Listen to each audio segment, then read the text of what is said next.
Okay बेटा, बिस्मिल्लाहिर्रहमानिर्रहीम। 062541 मई जून 2016 का पेपर P4 मेरा बेटा आज हम करेंगे। यहाँ से जो पॉइंट समझ में आए तो मेरा बेटा पूछते रहना। सबसे पहले तो मेरा बेटा क्वेश्चन नंबर 1 जो कि मोस्टली आपका डिस्टेंस टाइम ग्राफ या स्पीड टाइम ग्राफ से रेलिवेंट होता है, उसके बारे में बात करते हैं।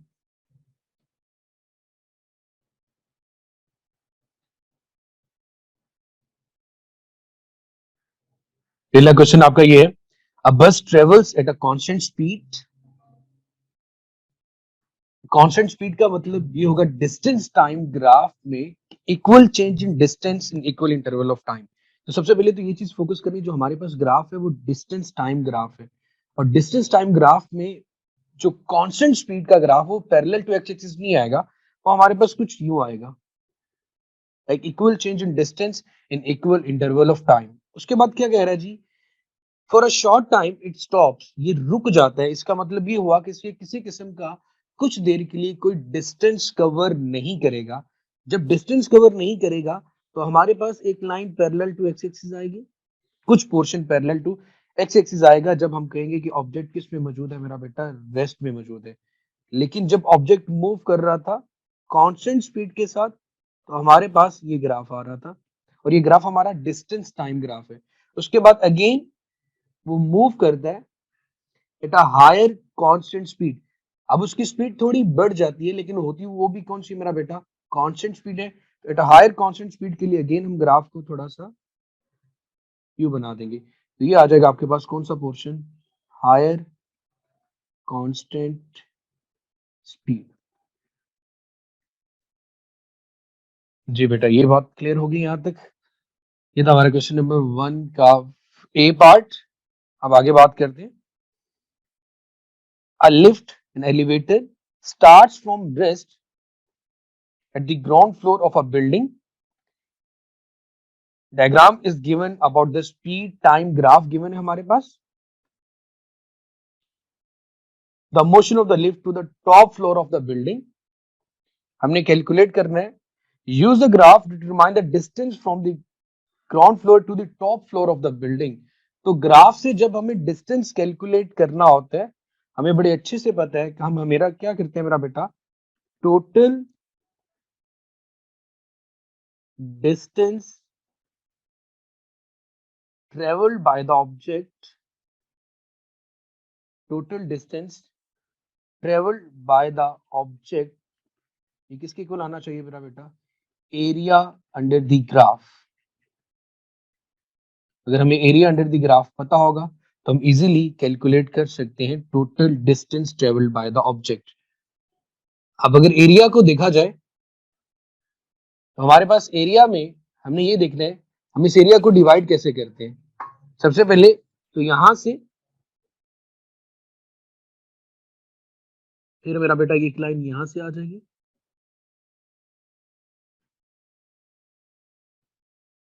फिर हमारे पास मेरा बेटा ये पॉइंट आ रहा है, तो हम इनका एरिया कैलकुलेट करेंगे। अब एरिया कैलकुलेट कर लिया तो total distance travelled by the object आ जाएगा। हमारे पास 3 हिस्सों में एरिया को डिवाइड कर दिया गया, इसे एरिया 1 कह लेते हैं, इसे एरिया 2 कह लेते हैं और एरिया 3 कह लेते हैं। 2 ट्राइंगल बन रही हैं और एक आपके पास रेक्टेंगल बन रही है, और तीनों का एरिया कैलकुलेट करना मेरा बेटा।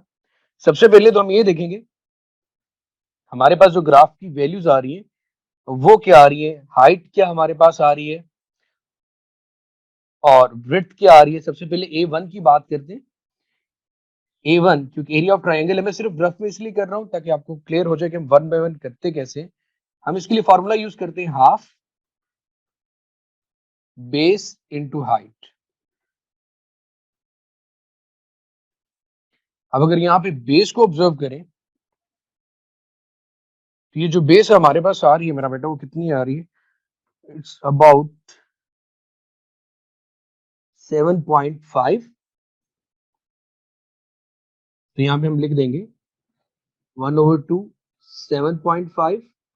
और अगर हम अपनी हाइट की बात करें तो हाइट यहाँ पे आ रही है 3.3, दिस वन। अब ये एरिया 1 आ गया।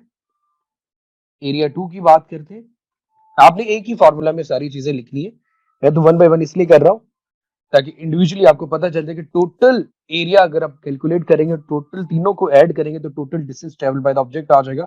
अब एरिया ऑफ रेक्टेंगल, इसमें लेंथ मल्टीप्लाई बाय ब्रेड्थ आ जाएगा, लेंथ को ब्रेड्थ के साथ मल्टीप्लाई करेंगे। हाइट तो अमूमन आपके पास सेम आ रही है 3.3, जो टाइम आ रहा है ब्रेड्थ आ रहा है आपके पास वो ये हिसाब है, जिसको मेरा बेटा हम देखेंगे 20 में से सब्ट्रैक्ट कर दें 7.5 वैल्यू को, तो आपके पास ये अबाउट 12.5 सेकेंड आता है।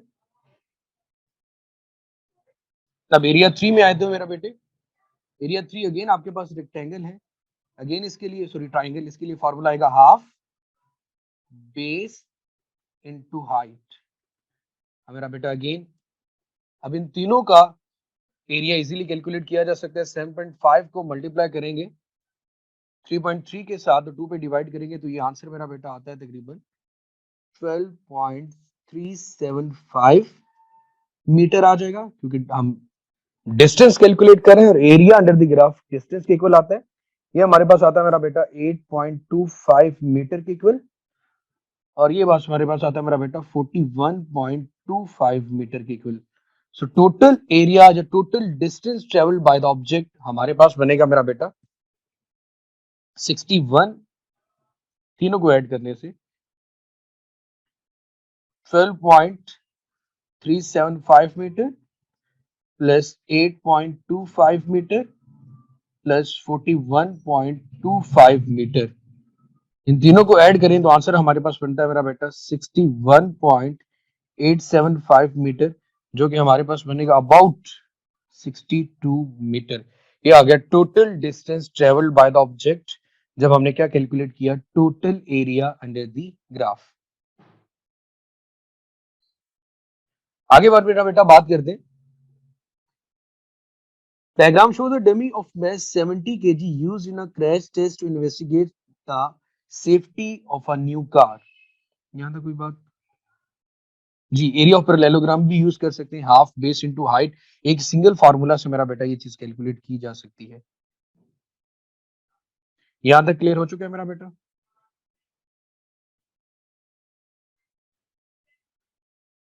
चलिए आगे हमें मोमेंटम कैलकुलेट करने। The car approaches at 20 metre per second, speed आ गई एंड स्टॉप सडनली, तो फाइनल वेलोसिटी उसकी जीरो होगी। Calculate the momentum of the dummy, हमें मोमेंटम कैलकुलेट करने। मोमेंटम का फार्मूला क्या होगा मेरा बेटा? Momentum actually it is a product of mass and velocity. 70 KG को आप मल्टीप्लाई करते हैं मेरा बेटा, वेलोसिटी कितनी बेटे? 20 मीटर पर सेकेंड, तो आंसर आपके पास आ जाएगा 1400 kilogram metre per second. 1400 kilogram metre per second, अब उसके पास आपका मोमेंटम आ गया। आगे मेरे बेटे कैलकुलेट करना है इम्पल्स। इम्पल्स भी क्या होता है मेरा बेटा? Change in momentum. तो डेफिनेटली मेरा बेटा यहाँ पे भी मोमेंटम में चेंज है, फाइनल वेलोसिटी तो जीरो हो जाती है, तो जो आपके पास मोमेंटम है यहाँ पे एक्चुअली वही चेंज इन मोमेंटम है। इमीडिएटली बिफोर द क्रैश आपने कैलकुलेट किया। मैं इम्पल्स की बात करूं तो इम्पल्स क्या होता है बेटे? Change in momentum. एक तो ये फॉर्मूला होता है, एक इसका फॉर्मूला होता है फोर्स मल्टीप्लाई बाय टाइम। हमारे केस में अभी जो बात आ रही वो ये आ रही M V minus M U, क्योंकि ये रुक जाएगा तो ये तो वेलोसिटी तो होगी जीरो मेरा बेटा, बाकी मैस और वेलोसिटी मिलता है तो अगेन आपके पास वही आंसर आएगा जो आंसर मेरा बेटा आपके पास आया मोमेंटम का, और इसको आप प्लस में ही लिखेंगे 1400 किलोग्राम मीटर पर सेकेंड। ये मेरे बेटे आपके पास इम्पल्स आ चुके हैं। यहां तक क्लियर हुआ मेरा बेटा? Yes, mass into velocity. यहां तक क्लियर है बेटे? ओके।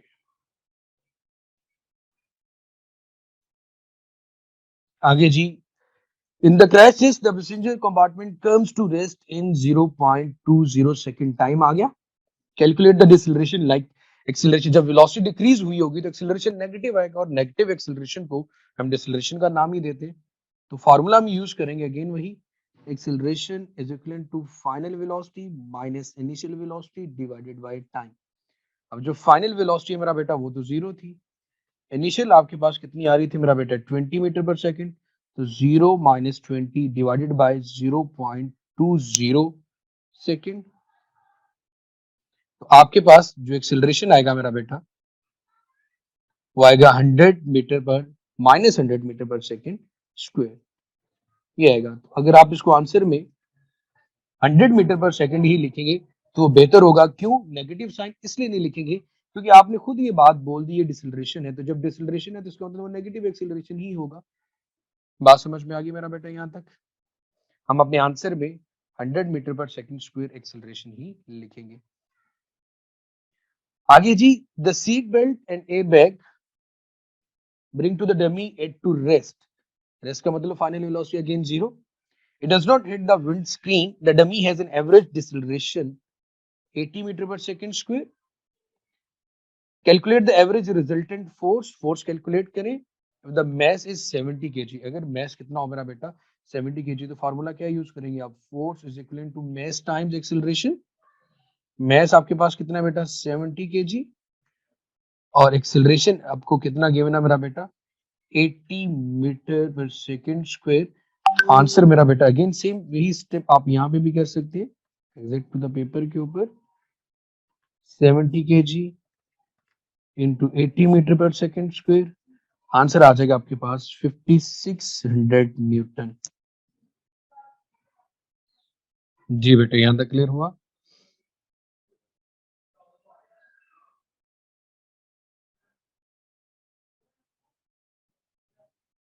ओके देन अगला क्वेश्चन क्या जी, the deceleration of the dummy is less than the deceleration of the passenger compartment, explain why this is benefit for the safety of a passenger.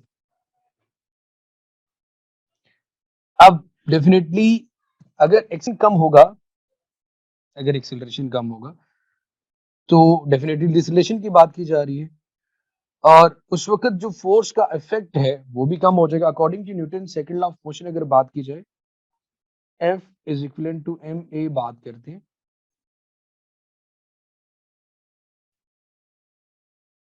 अगर acceleration की mass always remain constant, अगर acceleration कम है तो force भी कम होगी। तो answer में मेरा बेटा आप क्या चीज लिख सकते हैं, as deceleration decreases, as deceleration decreases force decreases,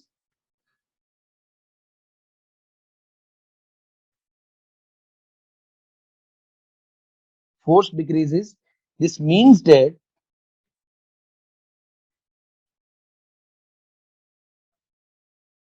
there is less force, there is less force on the passenger, there is less force on the passenger। यहां तक मेरा बेटा बात क्लियर होगी? अगर एक्सेलरेशन कम होगा तो फोर्स भी कम होगी। क्लियर है मेरे बच्चे यहां तक?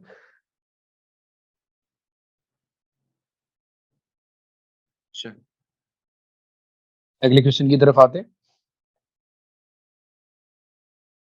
The diagram shows an oil tank has a rectangular base of dimension, dimension मतलब लेंथ ब्रेड्थ हाइट जिसकी जो भी गिवन है 2.4 metre by 1.5 metre, 2.4 metre by 1 point base area given है भाई उसका और हाइट गिवन है 1.5 metre. The tank is filled with oil density 850 kilogram per cubic meter with depth 1.5 meter.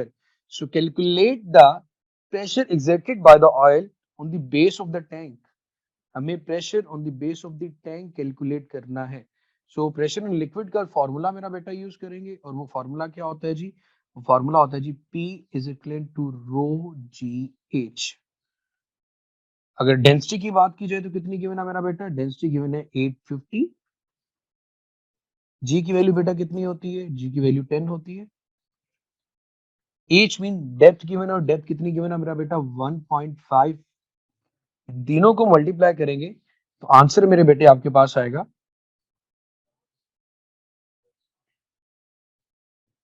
12,750 pascal. फिर आप इसको अगेन राउंड ऑफ करेंगे तो आपके पास ये आंसर अप्रोक्सीमेट कितना आना चाहिए। 12,750 पास्कल को हम लिख सकते हैं 13,000 पास्कल। ये इसके लिए according to the marking scheme जाए तो 1000 की जगह पे हम लिख सकते हैं 13 किलो पास्कल। ठीक हो गया मेरा बेटा, ये आ गया हमारे pressure. The force exerted by the oil on the base of the tank. अब हमें फोर्स कैलकुलेट करनी है तो अगेन फॉर्मूला प्रेशर का यूज करेंगे। Force per unit area is called pressure. Force calculate करनी है, it is a product of pressure and area. Force कितनी, प्रेशर कितना गिवन है जी 12,750 पास्कल। अब आप लोग ये चीज का जरा गौर करना, जब हम लोग राउंड ऑफ करके आंसर लिखते हैं वो तो हमने 13 किलो पास्कल लिख दिया, लेकिन जब अपनी वैल्यू में नेक्स्ट किसी पार्ट में उसी क्वेश्चन को सॉल्व करेंगे तो आप उसकी अप्रोक्सीमेट वैल्यू नहीं लिखोगे। आपके पास जो कैलकुलेटेड रिजल्ट आया था जो कि 12,750 पास्कल था, आप वही यूज करेंगे। अब एरिया कैलकुलेट करना है मेरा बेटा, तो 2.4 इंटू 1.5 यही डायमेंशन गिवन थी, इन दोनों को मल्टीप्लाई करेंगे तो आपके पास उसका एरिया आ जाएगा। तो मेरे पास मेरा बेटा जो फोर्स आती है वो फोर्स कितनी आएगी, इसको मल्टीप्लाई करने से फोर्स आ रही है 45936 न्यूटन। 45936 न्यूटन। इसको मेरा बेटा अगर हम राउंड ऑफ करें तो राउंड ऑफ करने से आंसर क्या आता है मेरा बेटा, 46 kilo Newton.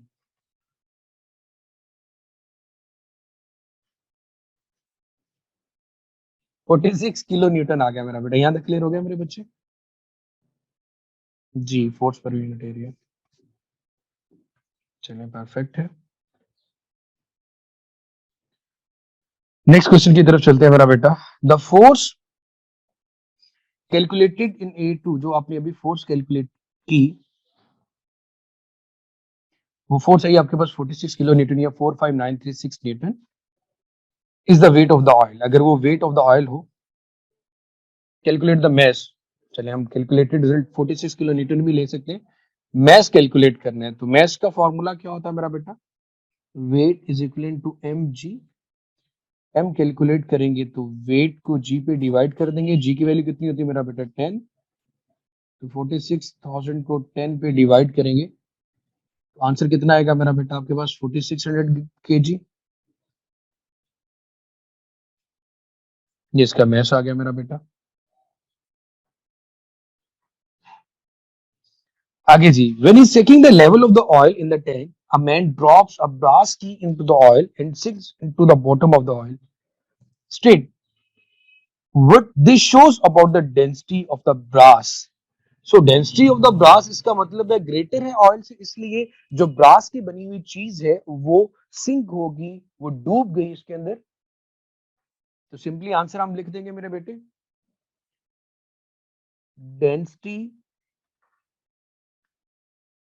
of brass is bigger than or is greater than the density of oil, is greater than density of oil। इस वजह से वो क्या है, वो सिंक कर जाएगी, वो डूब जाएगी। Explain how attaching the key of a piece of wood could prevent the key from sinking। अगर हम क्या कर देते हैं, अटैच कर देते हैं पीस ऑफ वुड को, तो पीस ऑफ वुड का मतलब हम वुड लकड़ी की बात कर रहे हैं, तो density of the brass plus wood combine हो जाएंगे is the less than the density of the oil, it will float. मतलब सरफेस एरिया भी ग्रेटर हो जाएगा, तो अपथ्रस्ट फोर्स जिसे आप कहते हो, बायोन फोर्स, वो भी ज्यादा हो जाएगी। तो अगर हम यहाँ पे कंबाइंड इफेक्ट देख रहे हैं, सिर्फ ब्रास की बात कर रहे हैं तो ब्रास तो सिंक हो जाती है, लेकिन अब क्या आ गया आपके पास, अटैच कर दिया आपने उसको वुड के साथ, तो वुड का पीस फ्लोट कर रहा होता है वाटर की सरफेस पे भी, ऑयल पे। और अगर एक ऑयल और वाटर का कंपैरिजन किया जाए तो ऑयल की डेंसिटी वाटर से भी कम होती है मेरा बेटा। तो इसका आंसर यहाँ पे आप क्या लिखेंगे, if density of brass plus wood combined is less than the density of the oil,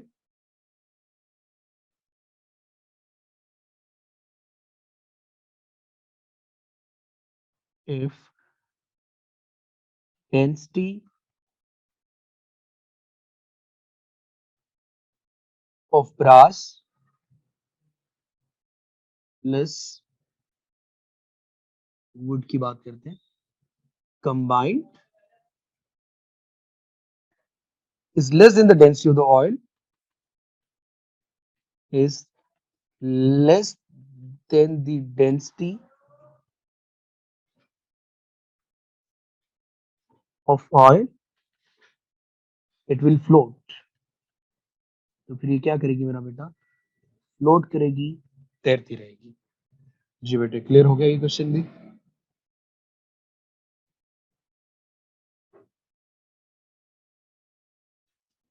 ji exactly मेरा बेटा।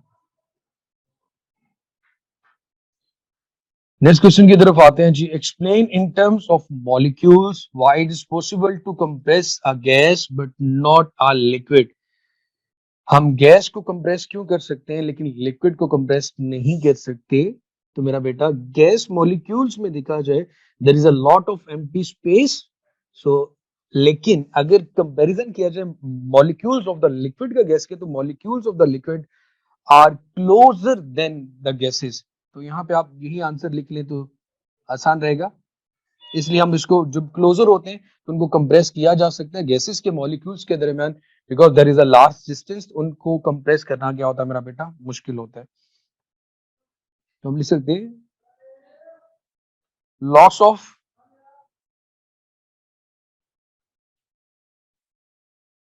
Empty space between gas molecules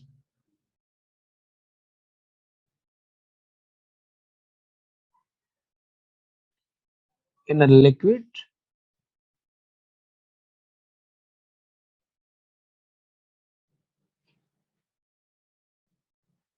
between gas molecules, but in a liquid molecules are very close together। ये main reason आएगी, इसलिए हम easily उसको मेरा बेटा compress कर सकते हैं मॉलिक्यूल्स ऑफ लिक्विड को, और गैस के मॉलिक्यूल्स को कंप्रेस नहीं कर सकते। उसके बाद नेक्स्ट क्वेश्चन की तरफ चलते हैं मेरा बेटा।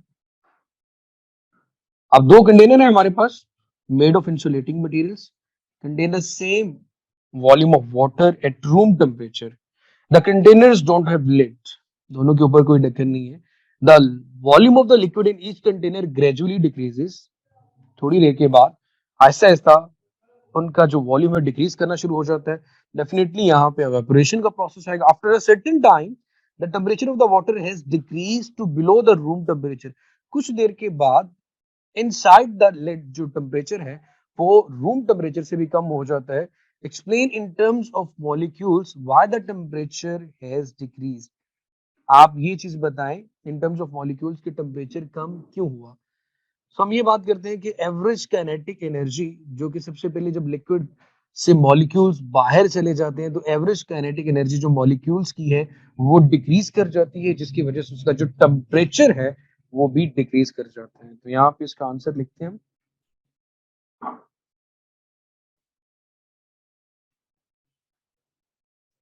Some molecules at the surface of the liquid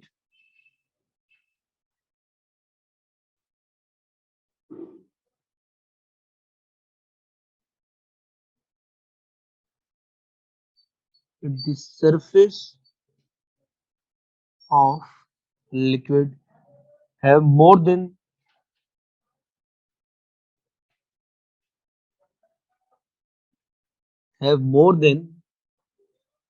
average kinetic energy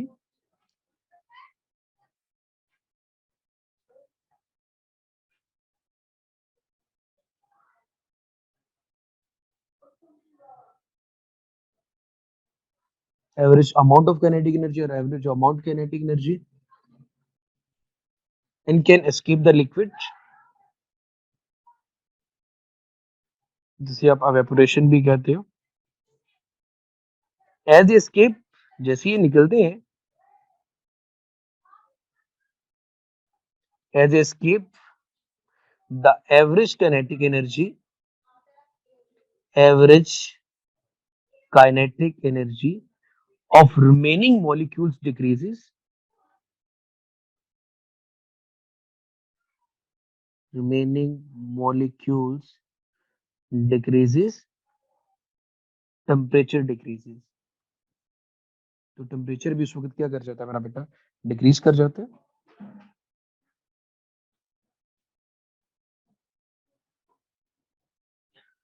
okay, again दूसरा क्वेश्चन है जी. One of the container is wide and shallow, the other container is narrow and deep. एक का एक खोखला है, खाली है और उसका एरिया भी ज्यादा वाइडर है, और दूसरा नैरो है और डीप है. Predict which container has the greater rate of cooling.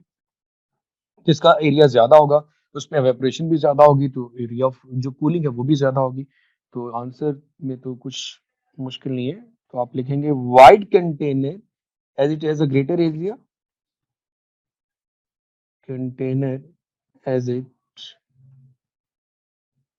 Has a greater area.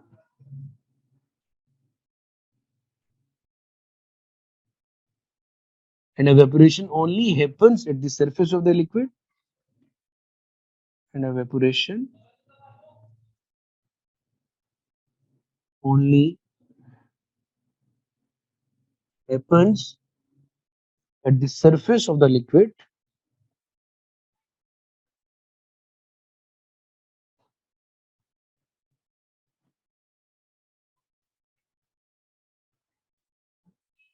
So it will have a larger rate of evaporation. So it will have larger rate of evaporation. यहाँ पे जो evaporation है मेरा बेटा वो भी ज्यादा होगी. यहाँ तक क्लियर हो गया मेरा बेटा?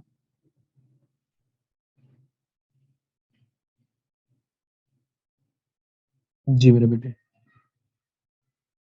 अगला क्वेश्चन है जी आपके पास. State what happens to the molecules of the gas in a sealed container. अब ये बंद है. When the temperature of the gas is increased, तो स्पीड ऑफ गैस मॉलिक्यूल्स या मॉलिक्यूल्स क्या करेगी मेरा बेटा, इंक्रीज कर जाएगी. काइनेटिक एनर्जी भी इंक्रीज कर जाएगी. तो हम ये कह सकते हैं टेम्परेचर भी इंक्रीज कर सकते हैं. टेम्परेचर तो इंक्रीज किया, काइनेटिक, सबका आपस में डायरेक्ट रिलेशन आ जाता है. टेम्परेचर का जो kinetic energy of the gas molecules है मेरा बेटा, इसका ये ख्याल आपने रखना है, इनका आपस में डायरेक्ट रिलेशन होता है, एवरेज काइनेटिक एनर्जी का और टेम्परेचर का. तो हम यहाँ पे लिख लेंगे स्पीड ऑफ मॉलिक्यूल्स इंक्रीजेस. आगे लिखा हो जी, a quantity of gas is container in a seal container have fixed volume, the temperature of the gas is increased. ठीक है, फिक्स वॉल्यूम है लेकिन टेम्परेचर ऑफ द गैस को इंक्रीज कर रहे हैं. State in terms of molecules to reason why the pressure of the gas increase. क्यों कर जाएगा मेरा बेटा, दो रीजन एक्सप्लेन करनी है आपने. सबसे पहली बात, सबसे जब टेम्परेचर इंक्रीज करेंगे मैक्सिमम क्लियन होगी with the walls of the container molecules की, या फिर इनका जो मोमेंटम है वो भी क्लीन की वजह से क्या हो जाएगा, इंक्रीज कर जाएगा या चेंज कर देगा, ग्रेटर चेंज आएगा, और जिसकी वजह से आप ये कह सकते हैं कि उसका जो प्रेशर है इनसाइड वो इंक्रीज कर जाएगा. तो यही दो रीजन हम दोबारा लिख लेते हैं.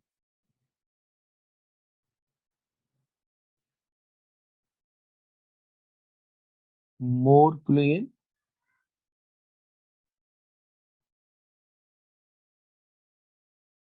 with the walls of the container,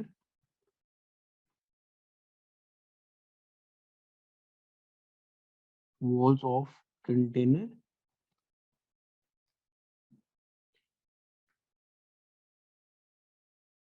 harder clean are greater change of momentum, are greater change of momentum, greater change of momentum, are greater change of momentum due to collision with the walls of container, due to collision with the walls of the container. Clear हो गया मेरा बेटा ये भी?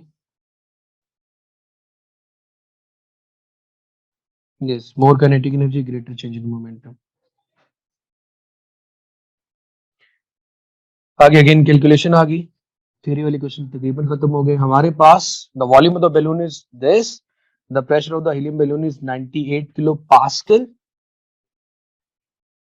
So the balloon is released and rises to height where the volume of the balloon is 72 cubic meter. So calculate the new pressure of the helium. So P1 V1 is equivalent to P2 V2. Temperature remains constant. तो वही equation use करेंगे हम. P1 V1 is equivalent to P2 V2. हमें P2 calculate करना है. V2 multiply हो रहा था इधर आके मेरा बेटा डिवाइड हो जाएगा. So PT will equivalent to P1 V1 divided by V2 आ जाएगा मेरा बेटे. अब यहाँ पे 98 into 10 is power 3, 98 kilo pascal है ना, जिसको 10 is power 3 लिख लिया. 4800 क्यूबिक मीटर वॉल्यूम था डिवाइडेड बाय V2 वॉल्यूम आपके पास कितना था मेरा बेटा? 7200. तो 7200 लिख दिया. तो आंसर आपके पास न्यू प्रेशर का आएगा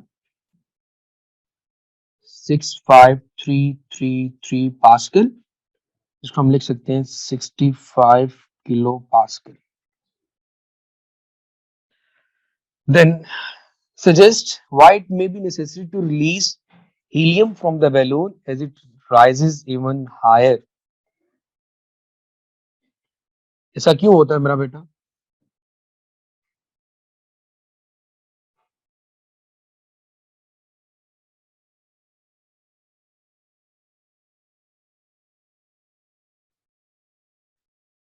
जी हुसैन.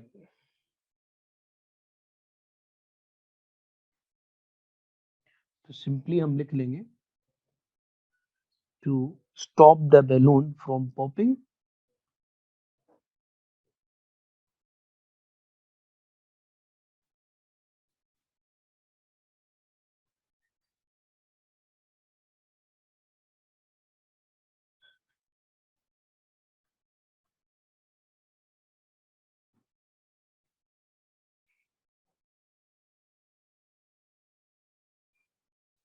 अगला क्वेश्चन बड़ा मजेदार है. Two students are measuring the speed of the sound. Speed of the sound measure करना चाह रहे हैं. So two students provided with the starting pistol, stopwatch and long measuring tape. The starting pistol when pistol and long puff of smoke at the same instant. Describe how the student use the apparatus and they calculate the speed of the sound. Actually जो method use किया जाएगा वो reflection of the sound भी किया जा सकता है, लेकिन पफ ऑफ स्मोक की बात की जा रही है. तो दो लोगों के दरमियान सबसे पहले तो एक फिक्स डिस्टेंस लेना है. जो भी पर्सन ए है, इन दोनों के दरमियान कोई डिस्टेंस लिया आपने और उस डिस्टेंस को किससे मेजर करेंगे आप? मेजरिंग टेप से. डिस्टेंस को नाम दे दिया डी का.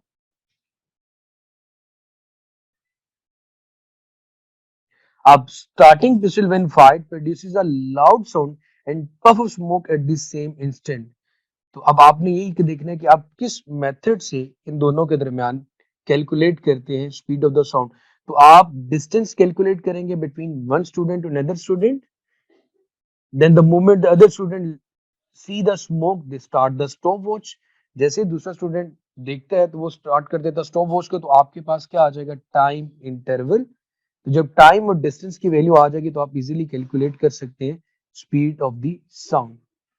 तो आप यहाँ पे प्रोसीजर को भी एक्सप्लेन करेंगे, लिखेंगे मेयर a large distance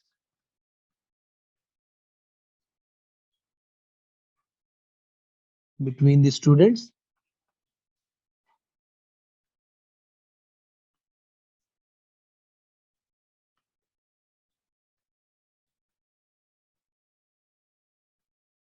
One student fires the gun.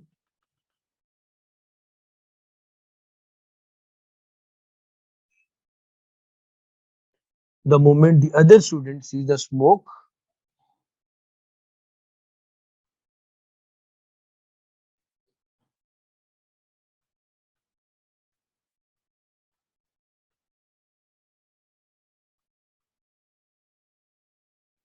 दूसरे लम्हे में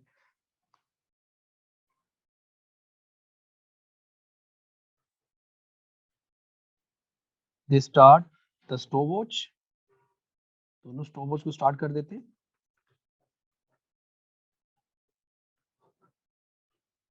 Stopwatch to measure the intervals of time. So the second student stopped the stopwatch when he heard the bang from the gun.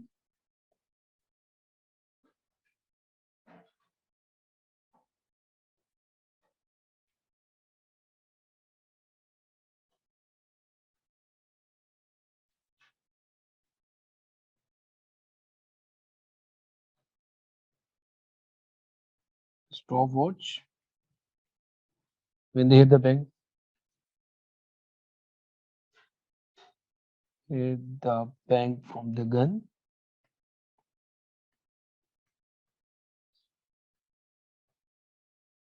So speed of sound is calculated by using the equation speed is equivalent to distance over time.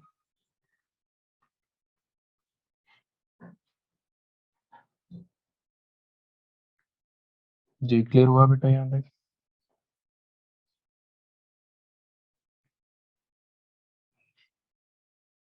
Okay अगला question मेरा बेटा I device at the bottom of the sea emits a sound wave of frequency given है आपके पास speed of the sound in sea water is 1500 meter per second. Calculate the wavelength of sound in sea water. Wavelength को calculate करना है तो formula मेरा बेटा क्या use करेंगे C is equal to F lambda lambda calculate करना है तो मेरा बेटा ये क्या आएगा C ओवर F C की वैल्यू क्या है मेरा बेटा 3 into 10⁻8 metre per second sorry C हमें एक्चुअली स्पीड गिवन है तो ये तो नहीं यहाँ यूज करेंगे हम क्या वैल्यू मेरा बेटा हमारे पास 1500 मीटर पर सेकेंड को 200 पे डिवाइड करेंगे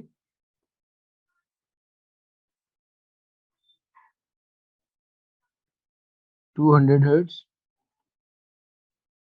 तो आंसर आएगा मेरा बेटा इसका 7.5 metre So the sound wave passes from the sea water into the air. State what happens. Speed of the sound और फ्रीक्वेंसी पे क्या फर्क पड़ेगा तो हमने ये बात पढ़ी थी जब भी वाटर वेव्स की बात करते हैं तो फ्रीक्वेंसी शुड रिमेन सेम उस पर कोई फर्क नहीं पड़ेगा लेकिन आप जो देखेंगे सी वाटर से इनटू एयर जा रही है एक डेंसर मीडियम से रेयर मीडियम में जा रही है मीडियम चेंज हो रहा है तो स्पीड ऑफ द साउंड भी क्या होगी मेरा बेटा चेंज होगी और आप ये कह सकते हैं कि स्लो डाउन हो जाएगी क्योंकि आपके पास अगर देखा जाए तो speed of the sound greater होती है सॉलिड में या लिक्विड में as compare to the gases इसलिए एयर में जाते हुए speed of the sound decrease करेगी स्लो डाउन हो जाएगी क्लियर हो गया बेटा यहां तक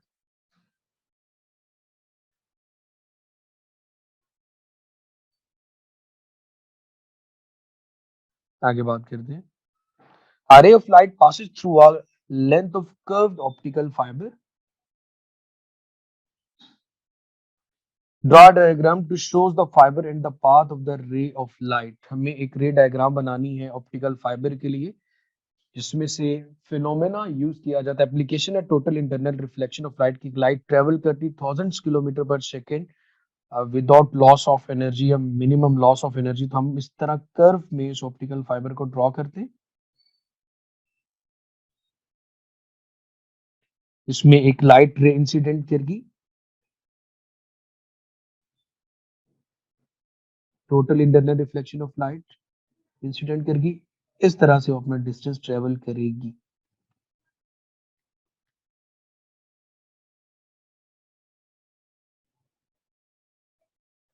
ओके उसके बाद मेरा बेटा describe the use of optical fibre in medicine you may draw diagram optical fibre का इस्तेमाल क्या ऑप्टिकल फाइबर एंडोस्कोपी में भी इस्तेमाल होती है थाउजेंड्स ऑफ ऑप्टिकल फाइबर्स मिलकर एक एंडोस्कोपी में इस्तेमाल होती है लाइट पाइप बनाती है जो मुंह के थ्रू इंसर्ट किया जाता है to diagnose the internal part of the body तो आप यूज में ये भी चीज लिख सकते हैं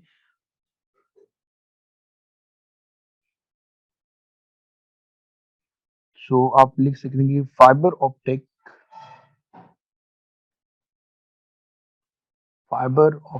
केबल चॉइस है। आप अब वो मुंह बनाकर और उसमें पाइप इंसर्ट करना चाहते हैं तो कर लें, तो मैं तो इतना अच्छा नहीं हूँ ड्राइंग में, इसलिए मैं नहीं बना रहा। आंसर आप यहाँ पे लिख लेना, fibre optic can be inserted into the body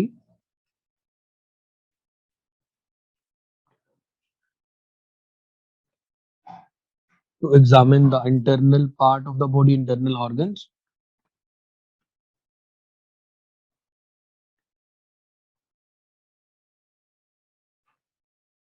illuminate करता है, लाइट फॉल करती है तो उसको इजिली देख सकते हैं। उसके बाद जी describe draw straight line from each wave on the left to the most appropriate speed. सबसे पहले लाइट इन एयर की बात की जाए तो भाई ये लाइन तो सीधी यहाँ पे आ जाएगी, 3 इंटू 10⁸ मीटर पर सेकेंड। इसके अलावा हमारे पास गिवन है माइक्रोवेव इन वैक्यूम, तो वो उन दोनों की स्पीड बिल्कुल सेम ही होगी। एयर के अंदर स्पीड किसी कोई भी लाइट की टाइप आ जाए इलेक्ट्रोमैग्नेटिक वेव्स में, जितना भी पैटर्न है सबकी स्पीड सेम होगी। और स्टील की एक्चुअली जो साउंड है, speed of sound in steel वो ग्रेटर होती है, it is about 6 kilometre per second. तो ये आ गया इसके लिए अप्रोप्रिएट आंसर। आगे जी द रिफ्लेक्टिव इंडेक्स गिवन है, एन की वैल्यू आपके पास गिवन है, वो है जी 1.5। Use your value for the speed of light to calculate the speed of light in this block. तो फॉर्मूला यूज क्या करेंगे, n is equivalent to c over v। n is the refractive index, c is the speed of light in air or in vacuum to the speed of light in any medium।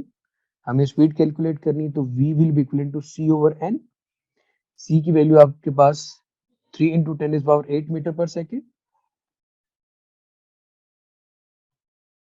n की value given है 1.5, तो answer कितना आएगा मेरा बेटा, 3 को 1.5 पे divide करेंगे तो 2 आ जाएगा, तो 2.0 into 10⁸ मीटर पर सेकेंड इसका आंसर आ जाएगा। क्लियर हुआ यहां तक बेटा?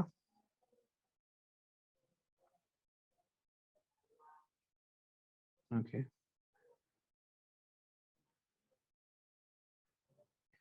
आगे बात करते हैं क्वेश्चन नंबर 8 में।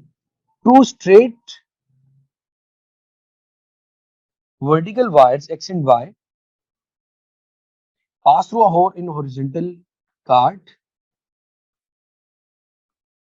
show the card viewed from the above। हम ऊपर से देख रहे हैं उसको।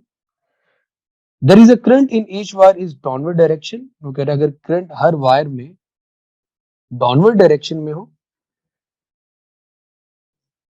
the magnetic field at y due to current in x produces a force on y। ठीक है जी, अब आपके पास यहाँ पे सबसे पहले तो ये देख लें करंट की जो डायरेक्शन है, there is a current in a wire is downward direction into the page है, और क्रॉस का मतलब ये है कि यहाँ पे मैग्नेटिक फील्ड भी इनटू द पेज है, और इस वक्त जब इसकी सराउंडिंग में मैग्नेटिक फील्ड प्रोड्यूस होगा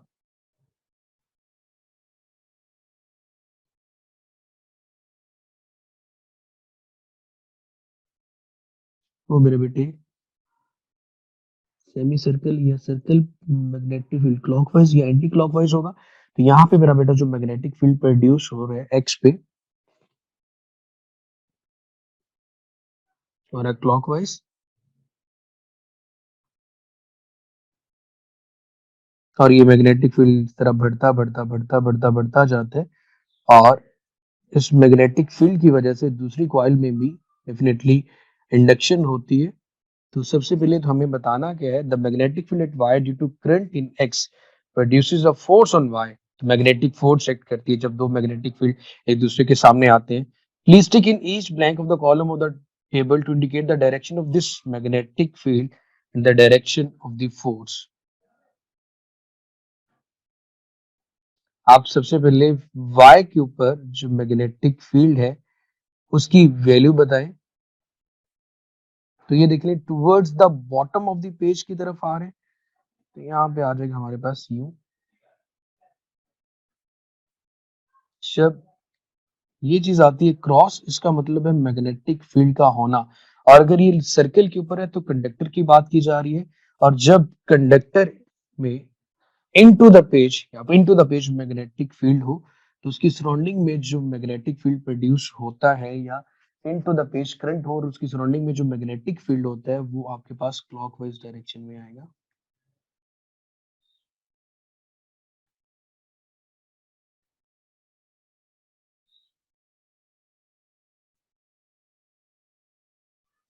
इनटू द पेज आप ये कह सकते हैं, स्ट्रेट वायर में अगर देखा जाए तो यहाँ पे भी इनटू द पेज की तरफ से जो मैग्नेटिक फील्ड है वो आपके पास क्या आएगा, सर्कुलर शेप में।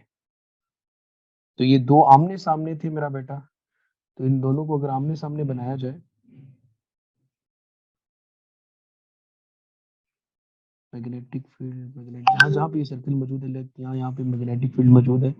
उस मैग्नेटिक फील्ड का पैटर्न हमने कहा वो आ रहा है, यहाँ पे भी दो। इसका कॉन्सेप्ट मैं एक और तरीके से भी आपको बताता हूँ।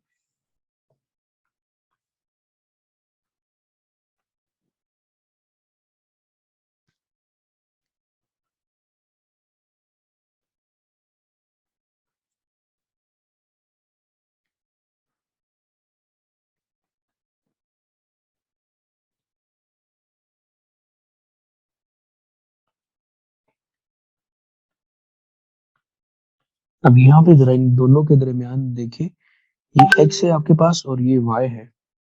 अगर इन दोनों को जरा करीब करके देखा जाए तो ये दोनों एक दूसरे के इफेक्ट को कैंसिल आउट कर रहे हैं।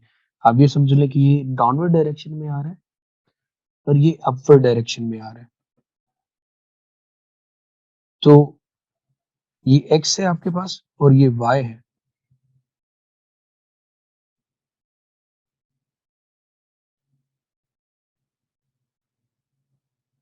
अब हमने कैलकुलेट करनी है मैग्नेटिक फोर्स ऑन वाई।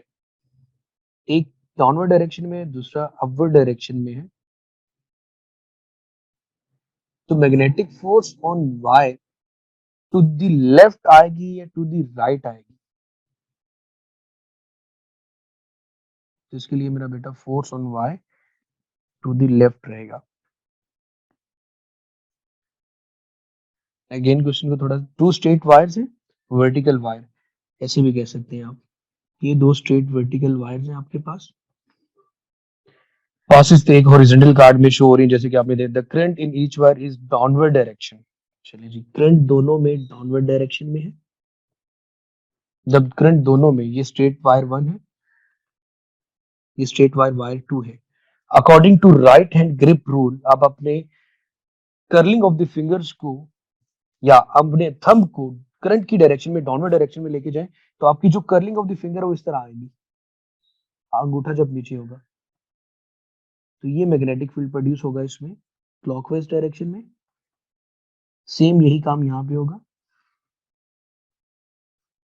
जब हम इनके एरोज ड्रॉ करते हैं जिसको क्लॉकवाइज, तो यहाँ भी देखते हैं ये दो ऑपोजिट पोल्स आ रहे हैं। एक अपवर्ड डायरेक्शन में आ रहा है, दूसरा डाउनवर्ड डायरेक्शन में आ रहा है। या ये कह सकते हैं दोनों एक दूसरे के इफेक्ट को कैंसल आउट करने की कोशिश भी करते, एक ही डायरेक्शन में दोनों एक दूसरे के ऊपर फोर्स एग्जर्ट करेंगे बट ऑपोजिट डायरेक्शन में।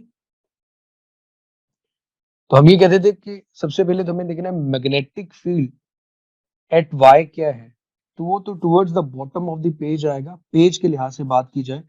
ये देखिए क्लॉकवाइज डायरेक्शन में। तो दूसरा, फोर्स जो वाई के ऊपर लग रही है, ये वायर वाई है, ये एक्स है, तो वो हमने कह दिया टू द लेफ्ट।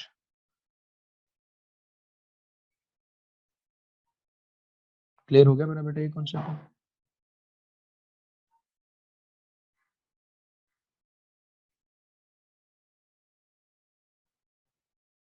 तो दो पैरेलल वायर्स, अगर ऐसा होता, अगर दो वायर में एक की डायरेक्शन अपवर्ड डायरेक्शन में आता और दूसरे में डाउनवर्ड डायरेक्शन में आता, यहाँ पे तो मेरा बेटा दोनों में सेम डायरेक्शन में करंट फ्लो कर रहे हैं।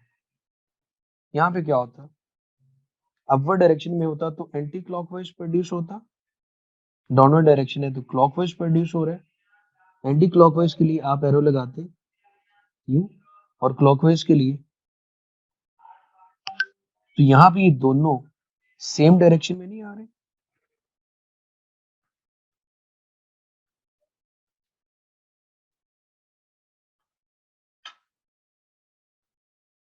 इनके दरमियान अभी मैग्नेटिक फोर्स मौजूद है।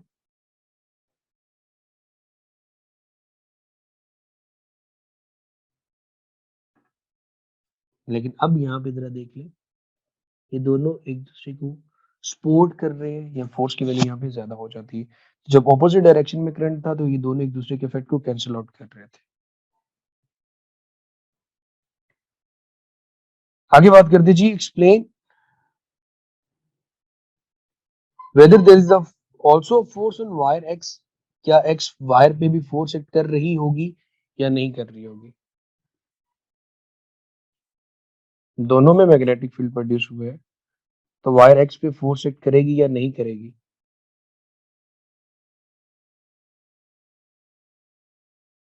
जी बेटे,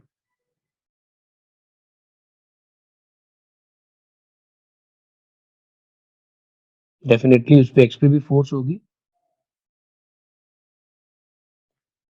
किसकी वजह से मेरा बेटा, due to the magnetic field created by the current in wire Y, there is a force on wire X due to magnetic field created by the current in wire Y.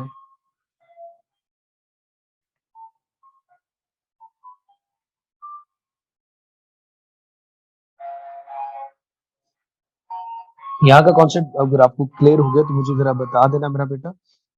यहाँ पे मैं सिर्फ ये चीज बताना चाह रहा था कि जब इन दोनों के दरमियान सेम डायरेक्शन में है तो इंटरनली फील्ड स्ट्रांग है, और बाहर वाला फील्ड क्या होगा, वीक होगा। तो ये स्ट्रांग से वीक की तरफ जाएंगे, लाइक ये दोनों एक दूसरे को यहाँ पे रिपेल करेंगे, एक दूसरे से अवे जाएंगे। ये इस तरफ जाएगा और ये इस तरफ जाएगा। अब अगर बात करें कि दोनों में करंट की डायरेक्शन ऑपोजिट आ रही है, एक में डाउनवर्ड है, दोनों में सेम डायरेक्शन में करंट आ रहा है, लेकिन यहाँ पे देखिए एक अपवर्ड डायरेक्शन में फोर्स लगा रहा है, दूसरा डाउनवर्ड डायरेक्शन में, तो दोनों एक दूसरे के जब इफेक्ट को कैंसिल आउट करेंगे तो यहाँ पे ये फील्ड हो जाएगा वीक। इसका मतलब इन दोनों पे फोर्स लगेगी, और इन दोनों पे जब फोर्स लगेगी बाहर से, ये इस तरफ फोर्स लगा रहा है, इसको इस तरफ लेके आ रहा है, लाइक F1 इसको लेफ्ट की तरफ लेके आ रहा है और F2 इसको राइट की तरफ लेके आ रहा है, तो ये दोनों एक दूसरे के क्लोज आएंगे, तो हम यहाँ पे कहेंगे कि यहाँ पे क्या हो रही है, अट्रैक्शन। तो हमारे क्वेश्चन में हमसे ये पूछा गया था कि वाई पे जो फोर्स है वो क्या लग रही है, तो हमने कहा टू द लेफ्ट, क्योंकि उसमें आपको देखें जब अट्रैक्शन होगी ये दोनों वायर्स एक दूसरे के करीब आएंगी। मैं एक्चुअली ये कॉन्सेप्ट यहाँ पे दोबारा से रिकैप करना चाह रहा हूँ कि जब दोनों में वायर्स, दो पैरेलल वायर में करंट की जो डायरेक्शन थी, जब दोनों वायर्स में, एक मिनट मेरे बेटे कहाँ पहुंच गया हूँ जी, जब दोनों वायर्स में करंट की डायरेक्शन सेम थी तो दरमियान वाला फील्ड ऑपोजिट डायरेक्शन की वजह से वीक था, तो डेफिनेटली जो बाहर का फील्ड है वो स्ट्रांग होगा, तो फोर्स लगती है स्ट्रांग से वीक की तरफ। तो वाई पे पूछी गई तो स्ट्रांग राइट पे स्ट्रांग है तो लेफ्ट पे वीक है, तो ये राइट से लेफ्ट की तरफ फोर्स लगेगी। लेकिन इन केस, ये सेकंड केस हमने वैसे कहा कि अगर फर्स्ट कर ले ऐसा हो जाता कि इनमें करंट की डायरेक्शन ऑपोजिट आती, एक में अपवर्ड होता दूसरे में डाउनवर्ड होता, एक में आपके पास क्लॉकवाइज और दूसरे में anti clockwise magnetic field produce होता, तो यहाँ पे जब सेंटर में हम देखते हैं तो यहाँ पे ये दोनों एक दूसरे को सपोर्ट कर रहे होते, तो यहाँ पे फील्ड स्ट्रांग होता। जब ये स्ट्रांग होता है ये दोनों एक दूसरे से अवे जाते हैं, लाइक यहाँ पे हो रही होती रिपल्शन और यहाँ पे क्या हो रही थी, अट्रैक्शन। ये एक्चुअली मेन कॉन्सेप्ट था। इस वजह से हम ये बात करते हैं कि मैग्नेटिक फील्ड वाई पे towards the bottom of the page आ गया। उसके बाद हमने बात की force on Y to the left आ गई। इसके अलावा अगर बात की जाए एक्स पे, तो एक्स पे भी डेफिनेटली फोर्स लग रही है, जो दूसरे में करंट प्रोड्यूस हुआ, दोनों एक दूसरे के ऊपर फोर्स एक्सर्ट करते हैं, चाहे वो फोर्स ऑफ अट्रैक्शन हो या फोर्स ऑफ रिपल्शन हो। क्लियर हो गया। बस थोड़ा सा क्वेश्चन रह गए हैं ट्रांसफार्मर वाला, इसको जल्दी जल्दी खत्म कर देते हैं, उसको बाद पेपर पूरा हो जाएगा ना उसे।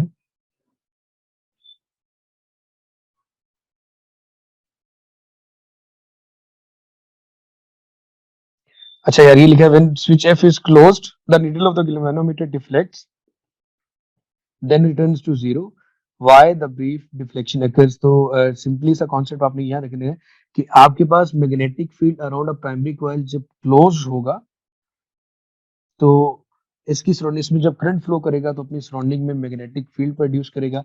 उस मैग्नेटिक फील्ड की वजह से गैल्वेनोमीटर में हल्की सी डिफ्लेक्शन आएगी और उसके बाद वो जीरो पे इसलिए चला जाएगा क्योंकि आप जो सोर्स यूज कर रहे हैं मेरा बेटा, वो भी आपके पास क्या आ रहा है, डीसी आ रहा है। बस इतना सा कॉन्सेप्ट इसमें, जरा इसको जरा सोल्व कर लेते हैं। आपके पास यहाँ पे एक बैटरी है जिसकी वोल्टेज 12 है, A B C D resistor है और हर रेजिस्टेंस की वैल्यू 6 ओम है। तो सबसे पहले तो देखिए जो रेजिस्टर सीरीज में है वो तीन है, ए बी और सी। इन तीनों को तो ऐड करेंगे आप सिंपल से, या अलग अलग दोनों को यूज करके आप सॉल्व कर सकते। कंबाइंड रेजिस्टेंस पहले ए एंड बी की देखिए तो दोनों सीरीज में है, तो यहाँ पे आ जाएगा R1 प्लस R2, 6 प्लस 6 कितना आएगा मेरा बेटा, 12 ओम। अब रेजिस्टर्स ए बी एंड सी की बात की जाए, ए बी एंड सी ये दोनों तो सीरीज में है। अब इन दोनों जब सीरीज में थे, इनको कनेक्ट करने से आंसर आपके पास आया 12 ओम। उसके साथ एक पैरेलल में रेजिस्टेंस गिवन है और वो रेजिस्टेंस है 6 ओम। इसके लिए फार्मूला हम हमेशा क्या यूज करते हैं, वैसे दो रेजिस्टेंस हो तो फार्मूला पैरेलल में कनेक्ट अगर हो तो ये यूज कर सकते हैं, प्रोडक्ट ओवर सम। प्रोडक्ट क्या आएगा 12 इंटू 6 और सम क्या आएगा 12 प्लस 6। तो आंसर आपके पास कितना बनेगा जी, 72 को डिवाइड करें आप 18 के साथ तो ये आंसर आपके पास 4 ओम आना चाहिए। फिर लिखा है resistor A B C and D, इनके इक्विवेलेंट रेजिस्टेंस कैलकुलेट करें। अब A B C and D की बात की जा रही है तो हमने 4 कैलकुलेट कर ली है ए बी सी की रेजिस्टेंस। इन तीनों का जो नेट रिजल्ट आया है वो कितना आया मेरा बेटा, 4 ओम। इसके साथ सीरीज में एक और रेजिस्टेंस कनेक्ट है, क्योंकि जब मैं इसको सिर्फ 4 ओम का नाम दे दूंगा इस टोटल को, 4 ओम और उसके साथ आ रही है 6 ओम, तो 4 प्लस 6 आंसर कितना आएगा मेरा बेटा, 10। ये हमारे पास आ जाती है 10 ओम रेजिस्टेंस। उसके बाद करंट इन द बैटरी के लिए हम यूज करेंगे Ohm's law, V is equal to I R. I क्या होगा मेरा बेटा, V ओवर आर। V 12 था, रेजिस्टेंस 10 है, आंसर आ जाएगा करंट का आपके पास 1.2 एम्पियर। द एनर्जी ट्रांसफर आपने कैलकुलेट करना है मेरा बेटा।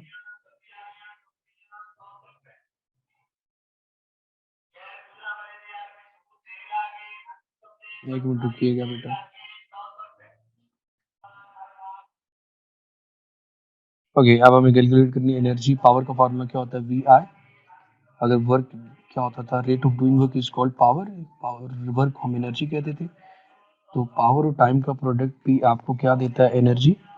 पावर क्या होती है, आई वी और टी को मल्टीप्लाई करने से एनर्जी कैलकुलेट की जा सकती है। आई हमने कैलकुलेट कर लिया है जो कि 1.2 है। वी वोल्टेज की वैल्यू 12 है। टाइम आपके पास 50 सेकंड गिवन है। तीनों को मल्टीप्लाई करने से आंसर आपके पास कितना आएगा बेटे, अबाउट 720 जूल। ये आ गया। बस इसका नाम आपको वैसे अच्छे से पता होगा, ये कौन सा कंपोनेंट है मेरा बेटा, एलईडी लाइट इमिटिंग डायोड। जल्दी जल्दी से कर रहे हैं, ठीक है। उसके बाद आपके सामने draw a symbol of not gate. तो नॉट गेट का सिंबल आपने ड्रॉ कर दिया, ये नॉट गेट का सिंबल आ गया। उसके बाद सर्किट को आपने पहचानना है। इनपुट्स गिवन है, इनपुट सी लिखनी है। सबसे पहले तो हमें ये बड़े अच्छे से पता है कि गेट्स के नाम, ये कौन सा गेट है जी, एंड गेट है। और एंड गेट सिर्फ तभी वन देता है जब सारी इनपुट्स वन हो। ये कौन सा गेट है जनाब, और गेट है, और गेट तब वन देता है जब कोई भी इनपुट वन हो। तो इनपुट ए और इनपुट बी में से जीरो जीरो होगी, तो सी पे यहाँ पे तो जीरो ही आएगा, यहाँ पे भी जीरो आएगा, यहाँ पे भी जीरो आएगा, यहाँ पे भी जीरो आएगा, यहाँ पे भी जीरो आएगा। सिर्फ दोनों वन वन होंगे तो वन दे रहा है। इनपुट डी की बात की तो इनपुट डी ऑलरेडी गिवन है, सी और डी गिवन है। तो अब आपने कंपैरिजन करना है कि और गेट है, सी और डी के दरमियान और गेट मौजूद है। तो और गेट कब वन देता है, जब कोई भी इनपुट वन हो। तो ये सिर्फ जीरो जीरो पे जीरो देगा, बाकी सब केसेस में वन। यहाँ पे वन आ जाएगा, यहाँ पे भी जीरो, यहाँ पे भी वन आ गया, यहाँ पे जीरो, यहाँ पे भी वन आएगा, यहाँ पे भी वन आएगा और यहाँ पे भी वन आ जाएगा।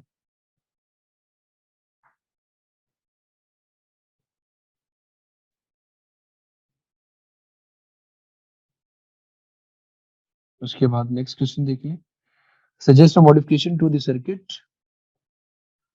ऐसी मॉडिफिकेशन सर्किट में बताएं to produce input G in the truth table, it you mean to compare the truth table with the table B, आप में कंपेरिजन, आप ऐसा क्या चेंज करेंगे कि जो आपके पास ट्रुथ टेबल में जी आउटपुट आ रही है ये हमारे पास आ जाए। और जी आउटपुट आपको ये बता रही है कि सिर्फ एक ही केस में वन आ रहा है जब सारी इनपुट्स वन है, बाकी हर केसेस में आपके पास आंसर जीरो आ रहा है।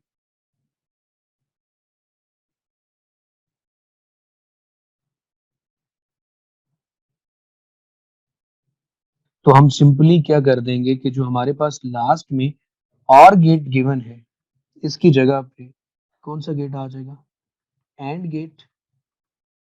एंड गेट लगाने से ये सिर्फ तभी वन वन देगा जब दोनों इनपुट्स आपके पास क्या आ जाएंगी, वन वन। तो इसका आसान सा आंसर मेरा बेटा क्या बनेगा, रिप्लेस और गेट विद एंड गेट।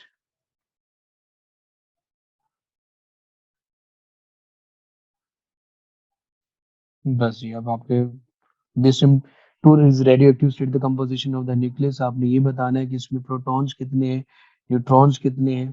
तो सिंपली 214 एटॉमिक मास नंबर है और 83 एटॉमिक नंबर है, तो इसका मतलब है कि इसमें जो प्रोटॉन्स हैं वो 83 हैं और न्यूट्रॉन्स इन दोनों को सब्ट्रैक्ट करें तो वो बनेगा 131 न्यूट्रॉन्स।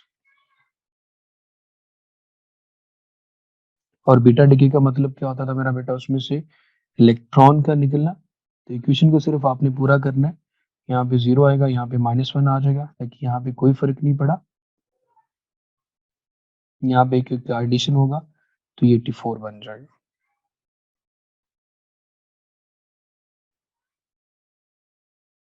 सैंपल गिवन है आपके सामने, the count rate for the sample is 360 count पर सेकंड, जो रेडिएशन एमिट हो रही है उसको काउंट रेट कहते हैं। और predict the count rate from the sample after 60 minute हमें पूछा गया है, तो 60 divided by simply number of lives calculate करेंगे।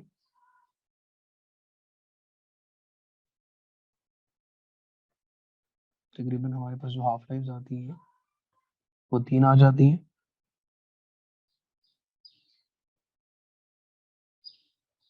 तो आफ्टर थर्ड हाफ लाइफ 360 का 1/2 मतलब 1/8 के साथ, तो ये बनेगा तकरीबन 45 काउंट पर सेकेंड।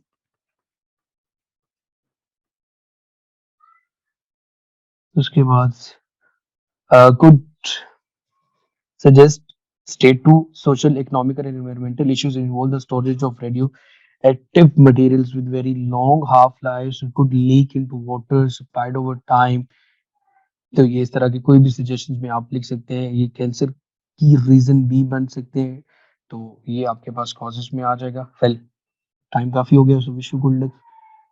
यहाँ तक कोई क्वेश्चन कुछ पूछना है तो मेरा बेटा पूछ लीजिए। Okay okay okay okay, clear. Okay बेटे, अल्लाह हाफिज।